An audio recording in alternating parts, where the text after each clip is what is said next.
আসসালামু আলাইকুম। পুঁই বীজ সংগ্রহ করতেছি গাছ থেকে, যে কালার অসাধারণ। যদি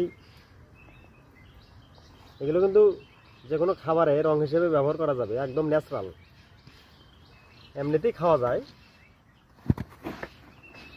দেখছেন কত সুন্দর কালার। আহা, কোনো খাবারে, যে কোনো খাবারে এই রসটা ব্যবহার করা যাবে কালার হিসেবে। আমি গাছ থেকে নামাচ্ছি, ঘুঘু পাখি খেয়ে ফেলতেছে সব। একটা একটা করে নামাতে হবে।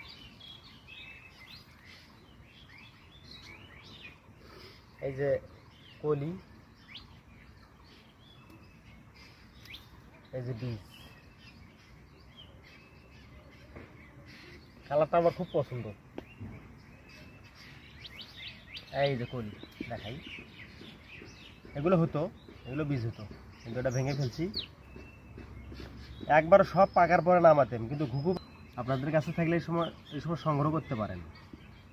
নামানোর পর 3 মাস রেস্টে রাখতে হবে বীজ, কমপক্ষে 3 মাস, তারপরে রোপণ করবেন, তাহলে হবে। এখান থেকে নিয়ে যে আবার গাড়বেন, মান ভালো হবে না। অনেকগুলোই জ্বালাবে না, দু একটা জ্বালাতে পারে। গাছ থেকে নেমে রোপণ করা যায় না পুঁই শাক। অন্য বীজও তাই, একটু রেস্ট দিতে হয়। আপনাদের কাছে থাকলে নামাতে পারেন, নামিয়ে রেস্টে রাখেন, পরবর্তীতে চাষ করবেন ইনশাআল্লাহ। এইভাবে ডলা দিতে হবে বীজগুলো।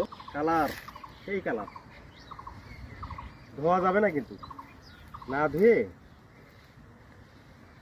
রোদে শুকাতে দেবো।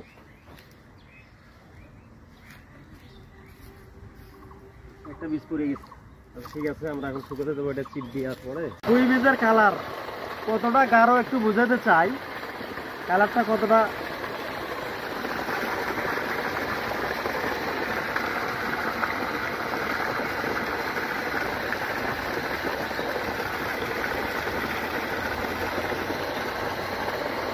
কালারটা খুবই গাঢ়, আমার খুব ভালো লাগে এই কালার।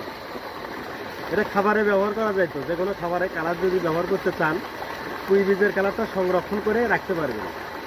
ন্যাচারাল কালার, ফ্রিজে রাখতে হবে, দীর্ঘদিন পরেও খাওয়া যাবে ইনশাআল্লাহ।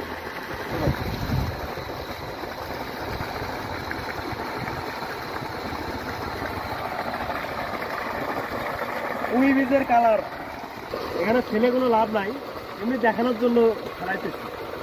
কালারটা আসলে আমিও দেখলাম কতটা গাঢ়। এই যেটা এখন পুঁই বীজ, আমরা এখন এটা রোদে শুকাতে দেবো।